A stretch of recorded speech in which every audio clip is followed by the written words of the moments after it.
Hello everyone, welcome to Atomic English. और last में हम कर लेंगे आज की वोकैब की प्रैक्टिस, जिससे सारे वर्ड्स इसी क्लास में याद हो जाएं। ऑलराइट, तो शुरू करते हैं। और शुरू करने से पहले चैनल को सब्सक्राइब जरूर कर लें ताकि आपको हमारे डेली वीडियोस टाइम पर मिलते रहें। और आज का पहला वर्ड है रेडिकल। रेडिकल एक एडजेक्टिव होता है, इसका मतलब होता है मौलिक और कट्टर। इंग्लिश में मीनिंग देखते हैं, रिलेटिंग टू और affecting the fundamental nature of something extreme. कोई एक ऐसी चीज है जो अफेक्ट कर रही है फंडामेंटल नेचर को किसी चीज की, मतलब कट्टर है, बहुत ज्यादा कट्टर जो सोच होती है उसको बोलते हैं radical. The government implemented radical changes to its immigration policies. America की बात हो रही है, वहाँ की जो गवर्नमेंट है अमेरिका की, उसने क्या करा है, इम्प्लीमेंट कर दिया, लागू कर दिया है। क्या चीज़? रेडिकल चेंज कर दिए हैं, काफ़ी ज़्यादा कट्टर चेंज कर दिए हैं। किस चीज़ में? To its immigration policies. उसकी जो इमिग्रेशन पॉलिसीज़ थी, कोई भी जाकर वहाँ बस जा रहा था अमेरिका में, तो उसकी पॉलिसीज़ को काफ़ी रेडिकल चेंज के साथ उन्होंने इम्प्लीमेंट करा है। रेडिकल मतलब होता है काफ़ी ज़्यादा स्ट्रिक्ट, भी इससे आप मतलब निकाल सकते हो, है ना। एक्सट्रीम हो जाता है इसका मतलब। चलिए सिनोनिम्स देखते हैं। पहला सिनोनिम है रिवॉल्यूशनरी और दूसरा है इसका एक्सट्रीम। देखो, रिवॉल्यूशनरी हो जाएगा, उससे क्या होगा, कोई ऐसा एक्शन हो रहा है रेडिकल जिससे रिवॉल्यूशन आने की पॉसिबिलिटी है, तो रिवॉल्यूशनरी हो जाएगा। और दूसरा एक्सट्रीम हो जाएगा, काफ़ी ज़्यादा हो जाएगा। ठीक है, तो ये दो इसके सिनोनिम हो जाते हैं। अच्छा, एक तरफ तो बातें हो रही हैं, रिवॉल्यूशनरी हो रही हैं, एक्सट्रीम हो रहा है, ठीक है, लेकिन दूसरी तरफ कंजर्वेटिव है, ठीक है, नॉर्मल एक बिहेवियर है, ठीक है, ट्रेडिशनल है, जो पहले से चलता आ रहा है, बस उस टाइप की चीज़ें चल रही हैं। तो ये दो के एंटोनियम्स हो जाते हैं, कंजर्वेटिव एंड ट्रेडिशनल। देखो, रेडिकल में क्या होगा कि चेंज आएंगे, चीज़ें बदल दी जाएंगी और ज़्यादा स्ट्रिक्टनेस हो जाएगी। लेकिन ट्रेडिशनल है तो भाई वो तो चलता आ रहा है ना जो पहले से, तो उसी को चलने दिया जाता है। चलिए अगला देखते हैं, ओवर आर्किंग। ये होता है एक एडजेक्टिव, इसका मतलब होता है सर्वव्यापी या व्यापक। देखते हैं इंग्लिश में इसका मीनिंग, कॉम्प्रेहेंसिव और ऑल एम्ब्रेसिंग। मतलब उसमें बहुत सारी चीज़ें, अगर कॉम्प्रेहेंशन है किसी चीज़ का तो उसको बोलते हैं overarching. The overarching theme of the policy is America first. जो ओवर आर्किंग थीम है ना अभी जो अमेरिका की पॉलिसी की, तो वो क्या है, अमेरिका फर्स्ट है। ठीक है, तो वो अमेरिका को ज़्यादा प्रायोरिटी दे रहे हैं डोनाल्ड ट्रंप। तो ओवर आर्किंग मतलब सर्वव्यापी। कॉम्प्रेहेंसिव या फिर ऑल एनकम्पासिंग, दो इसके सिनोनिम हो जाते हैं। अच्छा, एक तरफ तो कॉम्प्रेहेंशन है, काफ़ी ज़्यादा बड़े व्यापक रूप से हैं चीज़ें, लेकिन दूसरी तरफ नैरो है, बहुत छोटी सी थोड़ी सी चीज़ है, तो उसको इसका बोल देंगे एंटोनियम नैरो या फिर लिमिटेड है। अच्छा, ओवर आर्किंग को आप अनलिमिटेड भी बोल सकते हो, अनलिमिटेड। ठीक है, तो अनलिमिटेड भी इसका एक सिनोनिम हो जाता है। दूसरी तरफ ये हो रहा है लिमिटेड, बहुत थोड़े चीज़ें हैं, लिमिट है उनकी, तो ये दो इसके एंटोनियम्स हो जाते हैं। अगला देखते हैं, अगला वर्ड है स्ल्यू। यह होता है एक नाउन। देखो, स्ल्यू मैंने कल भी बताया था, ठीक है, इसका मतलब होता है काफ़ी सारे, कई सारे, नंबर में बड़ा होना, क्वांटिटी में बड़ा होना, उसको बोलते हैं स्ल्यू। बड़ी संख्या या फिर कई सारे। अ लार्ज नंबर और क्वांटिटी ऑफ समथिंग, किसी चीज़ का बड़ा नंबर या बड़ी क्वांटिटी को बोलते हैं slew. The administration announced a slew of changes in its trade policies. Administration ने क्या अनाउंस किया है? एडमिनिस्ट्रेशन ने अनाउंस किया है स्लू चेंजेस। स्लू मतलब काफ़ी सारे चेंजेस उसने अनाउंस करे हैं एडमिनिस्ट्रेशन ने, इन इट्स ट्रेड पॉलिसीज, अपनी ट्रेड पॉलिसी में। सिनोनियम देखते हैं, मल्टीट्यूड, जिसमें कई सारे वो है, मल्टी मतलब कई सारे, ठीक है, तो मल्टीट्यूड। और एरे, एरे मतलब उसमें कई सारी चीज़ें इन्वॉल्व हैं, तो उसको बोलते हैं एरे। तो ये दो इसके सिनोनियम हो जाते हैं। अच्छा, एक तरफ तो मल्टी हैं चीज़ें, कई सारी हो रही हैं, लेकिन दूसरी तरफ फ्यू हैं, बहुत थोड़ी सी हैं, तो इसका स्ल्यू का एंटोनियम हो जाएगा क्या? फ्यू। और स्केर्सिटी, स्केर्सिटी होती है किसी चीज़ की कमी होना, तो इसको बोल देंगे इसका एंटोनियम। भाई एक तरफ तो कई सारी हैं, काफ़ी सारी संख्या है, क्वांटिटी काफ़ी ज़्यादा है, लेकिन दूसरी तरफ उसकी है स्केर्सिटी। ठीक है, तो ये दो इसके एंटोनियम्स हो जाते हैं। अगला है रीड आउट। ये होता है एक नाउन, इसका मतलब होता है रिपोर्ट या फिर परिणाम, रिजल्ट किसी चीज़ का, समरी होना किसी चीज़ की। अ प्रेजेंटेशन और समरी ऑफ इंफॉर्मेशन, कोई एक इंफॉर्मेशन है, उसका समराइज कर दिया गया है उसको, या प्रेजेंट उसको इस तरीके से करा जा रहा है कि समरी है उसकी, एक परिणाम है या रिपोर्ट, सार आ रहा है उसका बस थोड़ा सा, तो रीड आउट उसको बोलते हैं। The read out of the meeting highlighted mutual cooperation between the Nations. जो रीड आउट हुई ना मीटिंग की, जो रीड आउट मतलब उसका जो आउटपुट निकला है, रिजल्ट है, वो क्या है? हाईलाइटेड, उसने क्या हाईलाइट किया है? Mutual cooperation between the nation. Mutual होता है दोनों तरफ से जो हो रहा होता है उसको बोलते हैं म्यूचुअल। तो म्यूचुअल कोऑपरेशन है नेशंस के बीच में। सिनोनिम देखते हैं, समरी और रिपोर्ट, ये दो इसके सिनोनिम हो जाते हैं। अच्छा, एक तरफ तो समरी है, रिपोर्ट हो रही है भाई, रिपोर्ट सामने आ रही है, उसका परिणाम सामने आ रहे हैं। दूसरी तरफ है उसका कंसीलमेंट। कंसीलमेंट मतलब छिपाना, चीज़ों को कंसील करना, छिपाना। तो दूसरी तरफ चीज़ों को छिपाया जा रहा है, तो उसका एंटोनियम क्या हो जाएगा? कंसीलमेंट और सप्रेशन। सप्रेशन होता है दबाना किसी चीज़ को, सप्रेस करना। तो दूसरी तरफ इसके दो एंटोनियम हो जाएंगे, कंसीलमेंट और सप्रेशन। अगला है नोटेबली। ये होता है एक एडवर्ब। देखो लास्ट में ली लग रहा है ना, तो एल वाई, तो ये एडवर्ब, ज़्यादातर एडवर्ब होते हैं ये। इसका मतलब होता है नोटेबली का विशेष रूप से, एस्पेशली और सिग्निफिकेंटली, इंपॉर्टेंटली भी इसका एक सिनोनिम हो जाता है। The policy changes notably affected immigration and trade. जो पॉलिसी चेंज हुए हैं ना, उसने क्या करा है? नोटेबली, नोटेबली मतलब स्पेशली, विशेष रूप से उसने क्या कर दिया है? अफेक्ट कर दिया है इमिग्रेशन को और ट्रेड को, एस्पेशली या फिर पर्टिकुलरली। ओके। अच्छा, एक तरफ तो चीज़ें हो रही हैं सिग्निफिकेंटली, काफ़ी इंपॉर्टेंट रूप से, लेकिन दूसरी तरफ इनसिग्निफिकेंटली हो रही हैं, बहुत मामूली से रूप से चीज़ों को करा जा रहा है। तो इसका एंटोनियम हो जाएगा इनसिग्निफिकेंटली या फिर जनरली। जनरली मतलब साधारण रूप से करी जा रही है, कोई खास ऐसा स्पेशल नहीं है उसमें। तो जनरली और इनसिग्निफिकेंटली इसके दो एंटोनियम्स हो जाते हैं। अगला वर्ड है एस्केप। ये होता है एक वर्ब। इसका मतलब होता है हिंदी में बचना या फिर निकलना। देखो कहीं से आप बचकर निकल गए तो उसको बोलते हैं एस्केप करना, ठीक है। टू अवॉइड और गेट अवे फ्रॉम समथिंग, किसी चीज को अवॉइड करना या फिर उससे बचकर निकलना, उसको बोलते हैं एस्केप करना। India manage to escape the first round of tariff announcement. India ने क्या मैनेज करा है? टू एस्केप, इंडिया बच गया है, हमारा देश बचा है किस चीज से? First round of tariff announcement. जो डोनाल्ड ट्रंप ने अभी टैरिफ अनाउंस करे हैं अलग अलग वेरियस कंट्रीज पर, तो उससे इंडिया फर्स्ट राउंड, जो अभी तो फर्स्ट राउंड हुआ है, अभी आगे चल के ट्रंप फिर से उसमें टैरिफ लगाएंगे। तो ये इंडिया जो है ये बच गया है पहले राउंड्स के ट्रैफिक अनाउंसमेंट से, एस्केप कर गए हैं, ठीक है। सिनोनिम देखते हैं, इवेट कर जाना या फिर अवॉइड करना। तो दो इसके सिनोनिम हो जाते हैं। अच्छा, एक तरफ तो बच गए हैं, लेकिन दूसरी तरफ करा है हमने फेस, उसको झेला है। तो फेस मतलब झेलना, तो इसका उल्टा एंटोनियम हो जाएगा फेस या फिर कन्फ्रंट करना। कन्फ्रंट होता है सामना करना। तो दो चीजें हो गई ये, फेस और कन्फ्रंट, ये दोनों इसके एंटोनियम हो जाते हैं।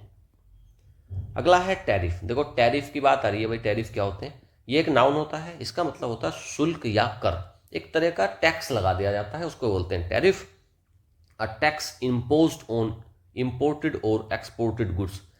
इंपोर्ट और एक्सपोर्ट पर जब जो ट्रेड हो रही होती है दो देशों के बीच में, अगर उसमें आप टैरिफ लग जाता है तो उसका मतलब एक टाइप का टैक्स कट रहा है उसमें। डोनाल्ड ट्रंप करते हैं जब भी आते हैं ये, तो ये वही काम करते हैं भाई। पिछली वाली जो इनकी गवर्नमेंट थी उसमें भी इन्होंने वेरियस कंट्रीज पर बहुत ज़्यादा टैरिफ लगाए हुए थे, टैक्स लगाते थे काफ़ी। इस बार भी इनका यही पॉलिसी है, तो ये काफ़ी ज़्यादा टैरिफ लगाते हैं। इवन ब्रिक्स जो कंट्रीज़ हैं उन पर तो इन्होंने 100% टैरिफ लगा रखा है। चलिए सेंटेंस में यूज़ देखते हैं। द प्रेसिडेंट प्रपोज 100%, अरे सेंटेंस भी वही आ गया जो भी बताया। The president propose 100% traffic on BRICS countries. तो वही 100% टैरिफ लगा रखा है, मतलब टैक्स लगा रखा है। टैक्स या फिर ड्यूटी होना। ड्यूटी मतलब ये वो कर्तव्य वाला ड्यूटी नहीं है, ये टाइप, ये जैसे एक्साइज ड्यूटी होते हैं ना, टैक्स को ही बोलते हैं ड्यूटी। तो एक्साइज ड्यूटी हो गई, कस्टम है ना, तो वो वाला है ड्यूटी। तो दो इसके सिनोनिम हो जाते हैं, टैक्स और ड्यूटी। अच्छा, एक तरफ तो भाई टैक्स देना पड़ रहा है, कर लग रहा है, ड्यूटी लग रही है, टैरिफ लग रहा है। दूसरी तरफ क्या हो रहा है भाई? एग्जम्पशन मिल रही है, छूट मिल रही है। तो इसका एंटोनियम हो जाएगा क्या? एग्जम्पशन और सब्सिडी मिलना, ठीक है, छूट मिलना, रियायत मिलना। दो इसके एंटोनियम हो जाते हैं, एग्जम्पशन और सब्सिडी।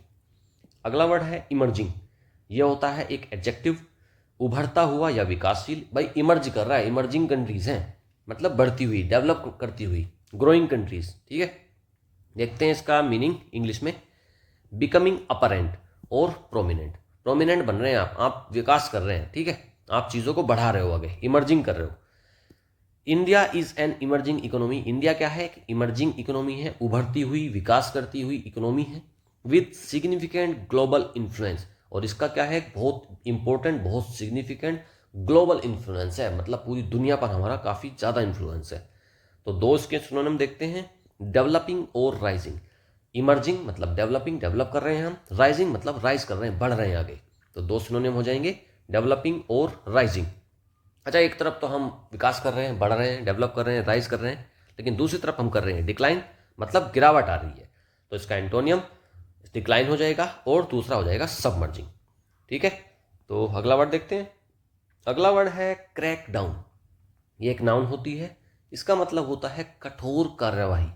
ठीक है, सीवर मेजर्स टू रेस्ट्रिक्ट और discourage undesirable activities.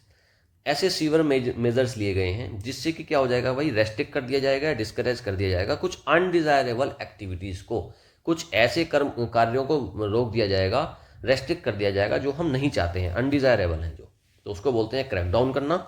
The government initiated a crackdown on undocumented immigrants. Government ने क्या इनिशिएट लिया है कि वो एक क्रैकडाउन लगाएंगे, एक कठोर कार्रवाई करेंगे, किस चीज पर, ऑन अनडॉक्यूमेंटेड इमिग्रेंट्स पर। जो अनडॉक्यूमेंटेड मतलब बिना कागजों के जो लोग रह रहे हैं ना अमेरिका में, तो वहां की गवर्नमेंट ने क्या करा है कि भाई एक इनिशिएट करा है कि एक क्रैकडाउन लगाएंगे, कठोर कार्रवाई करेंगे उनके खिलाफ। तो क्रैकडाउन मतलब कठोर कार्रवाई करना। रिप्रेशन और सप्रेशन, रिप्रेशन और सप्रेशन ये हो जाता है दो इसके सिनोनियम्स। ठीक है, सप्रेस कर देना मतलब कोई एक प्रॉब्लम आ रही है उसको सप्रेस कर दिया, उसको दबा दिया, रिप्रेस कर दिया। ठीक है, तो दो इसके सिनोनिम हो जाएंगे। अच्छा, एक तरफ तो कठोर कार्रवाई हो रही है भाई, काफी एक्शन लिया जा रहा है, क्रैकडाउन करा जा रहा है चीजों को, लेकिन दूसरी तरफ हो रही है लीनियंसी, काफी छूट दे दी गई है। तो कठोरता ना दिखाकर लीनियंसी दिखाई जा रही है, छूट दी जा रही है, रियायत दी जा रही है। ठीक है, परमिशन भी दे दी गई है। तो ये दो इसके एंटोनियम हो जाएंगे, लीनियंसी और परमिशन। अगला वर्ड है क्रश। ये होता है एक वर्ब, इसका मतलब होता है कुचल देना, समाप्त करना। ठीक है, कुचल देना मतलब एकदम क्रश कर देना चीजों को, टू डिस्ट्रॉय कर देना। तो टू डिस्ट्रॉय और put an end to something forcefully, किसी चीज को डिस्ट्रॉय कर देना। पुट एन एंड का मतलब होता है किसी चीज को खत्म कर देना। पुट एन एंड, एक एंड लगा देना किसी पे, मतलब खत्म कर देना। तो टू डिस्ट्रॉय और put an end to something forcefully, force के साथ किसी चीज को बंद कर देना, डिस्ट्रॉय कर देना। सेंटेंस में यूज देखते हैं। The new policy aims to crush the hopes of undocumented immigrant. जो नई पॉलिसी है उसका एम क्या है, उसका लक्ष्य क्या है, to crush the hopes. Crush the hopes मतलब कुचल देना, समाप्त कर देना। होप्स होती हैं आशाएं, किसकी, अनडॉक्यूमेंटेड इमिग्रेंट्स की, जो लोग बिना कागजों के रह रहे हैं अमेरिका में, उनको कुचल देना, ये पॉलिसी का एम है। डिमोलिश करना या फिर क्वैश करना, डिमोलिश मतलब खत्म करना। तो ये दो इसके सिनोनिम हो जाते हैं। अच्छा, एक तरफ तो चीज़ों को डिमोलिश करा जा रहा है, खत्म करा जा रहा है, डिस्ट्रॉय करा जा रहा है, लेकिन दूसरी तरफ हो रही है उसकी सपोर्ट। तो इसका एंटोनियम हो जाएगा सपोर्ट और एनकरेज करना, प्रोत्साहित कर रहे हैं दूसरी तरफ हम। ठीक है, तो दो इसके एंटोनियम्स हो जाते हैं, सपोर्ट और एनकरेज। आगे देखते हैं। अगला वर्ड है डिपोर्ट। ये होता है एक वर्ब, इसका मतलब होता है निर्वासित करना। देखते हैं, to expel a foreigner from a country. एक फॉरनर है कोई, दूसरे देश में रह रहा है, वहां से उसको निकाल देने को बोलते हैं डिपोर्ट करना। The US plans to deport thousands of undocumented immigrant. US ने क्या प्लान किया है कि वो डिपोर्ट करेंगे, भगा देंगे, निकाल देंगे, थाउजेंड्स ऑफ अनडॉक्यूमेंटेड इमिग्रेंट्स, हजारों जिनके पास कागज नहीं है ऐसे इमिग्रेंट्स को, ऐसे लोगों को। ठीक है, तो डिपोर्ट मतलब निकाल देना, निष्कासित करना। एक्सपेल और एग्जाइल ये दो इसके सिनोनिम हो जाते हैं, इनका मतलब होता है निकाल देना। अच्छा, आप एक तरफ निकाल रहे हो, भगा रहे हो, लेकिन दूसरी तरफ आप कर रहे हो एडमिट, मतलब उनको अपनी यहाँ पर रोक रहे हो। तो एडमिट करना, एडमिट कार्ड होता है ना, तो उससे क्या होते हैं, आप अंदर जाते हो ना उसके एग्जाम हॉल में, तो एडमिट करना, तो ये इसका एंटोनिम हो जाता है एडमिट करना और वेलकम करना। भाई एक तरफ तो आप भगा रहे हो, लेकिन दूसरी तरफ आप कर रहे हो वेलकम, कि भाई आ जाओ, रह लो हमारे देश में बिना कागजों के, कोई दिक्कत नहीं। तो ये दो इसके एंटोनिम हो जाते हैं, एडमिट और वेलकम। अब हम कर लेंगे वोकैब की प्रैक्टिस, जिससे सारे वर्ड्स याद हो जाएंगे अभी इसी क्लास में। चलिए पहला देखते हैं। Which word means a large number और क्वांटिटी ऑफ समथिंग। एक लार्ज नंबर या क्वांटिटी है किसी चीज की, उसको क्या बोलते हैं। मैंने बताया था, कल भी मैंने ये वर्ड बताया है। देखो, क्रैकडाउन इसका मतलब तो होता है चीजों पर कड़ी कार्रवाई करना। एस्केप होता है भाग जाना या बचकर निकलना। ओवर आर्चिंग होता है काफी कॉम्प्रिहेंसिव। एक ऑप्शन ए जो पार्ट है इसको देखिए, स्लीव, इसका मतलब होता है मात्रा में बड़ा होना, नंबर में बड़ा होना। तो ए ऑप्शन आपका करेक्ट हो जाएगा। अगला, रेडिकल का अपोजिट पूछा है। रेडिकल क्या होता है? काफ़ी ज़्यादा कट्टर चीज़ होती है ना। एक्सट्रीम ये तो इसी का सिनोनिम हो गया। रिवोल्यूशनरी ये इसी का सिनोनिम हो गया। और कॉम्प्रहेंसिव ये तो अलग ही वर्ड हो गया। तो ये जो है ये 3 ऑप्शन तो नहीं है। कंजर्वेटिव देखिए, जो कंजर्वेटिव होता है ना, जो पहले से चीज़ें चल रही होती है जिस तरीके से उस तरीके से चल रहे हों, तो ये वो ट्रेडिशनल हो गया। बी ऑप्शन इसका करेक्ट है, कंजर्वेटिव। अगला डिपोर्ट। डिपोर्ट का क्या मतलब होता है भाई? डिपोर्ट का मतलब होता है कि भाई एक देश में आप रह रहे हो, वहां से आपको डिपोर्ट कर कर वापस भेज दिया जाएगा आपके देश में। To crush someone's hopes. Crush करने का तो कोई मतलब नहीं है। हाँ, ऐसा करने के बाद क्रश हो जाती है होप्स, लेकिन इसका रियल मीनिंग तो ये नहीं है। To implement fundamental changes. Fundamental changes को इम्प्लीमेंट करना ये भी नहीं है। To introduce leniency. लीनियंसी थोड़ी ना दिखा रहे हैं, डिपोर्ट कर रहे हैं भाई, वापस भेज रहे हैं। To expel someone from a country. किसी देश से निकाल देना किसी को, इसको बोलते हैं डिपोर्ट। ये ऑप्शन करेक्ट है। अगला, the policy was dash focused on immigration. Fill in the blank करना है। जो पॉलिसी थी वो क्या थी? एस्केप, क्रैकडाउन और डिपोर्ट। ये 3 वर्ड का मीनिंग मैंने बता दिया है पहले भी। एस्केप का मतलब बच के निकलना। क्रैकडाउन का मतलब क्या होता है? कड़ी कार्रवाई को बोलते हैं क्रैकडाउन। और डिपोर्ट का मतलब तो निकालना। तो देखो ये 3 तो अलग ही एक वर्ड हो गए हैं। इसमें देखिए, the policy was notably focused. Policy क्या थी? नोटेबली, एक बड़े रूप से फोकस थी। ठीक है, तो ए ऑप्शन करेक्ट हो जाएगा। इमर्जिंग का सिनोनियम पूछा है। इमर्जिंग का मतलब होता है डेवलप करते हुए, राइज करते हुए। जो इकोनॉमीज हैं उनको इमर्जिंग इकोनॉमीज बोल देते हैं, कंट्रीज बोल देते हैं। ठीक है, तो इमर्जिंग मतलब बढ़ती हुई। डिक्लाइनिंग तो भाई गिरावट आ रही है उसमें तो।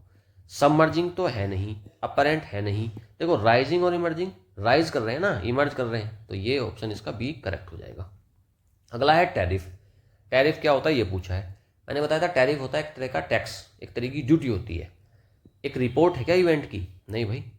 एक स्ट्रिक्ट लॉ एनफोर्समेंट एक्शन है? ये भी नहीं है, वो तो क्रैकडाउन होता है। अगला, fundamental shift in policy. Fundamental shift भी नहीं है। ए ऑप्शन देखो, टैक्स है गुड्स पर। गुड्स पर टैक्स लगने को बोलते हैं टैरिफ। अगला है क्रश। क्रश का मतलब होता है कुचल देना।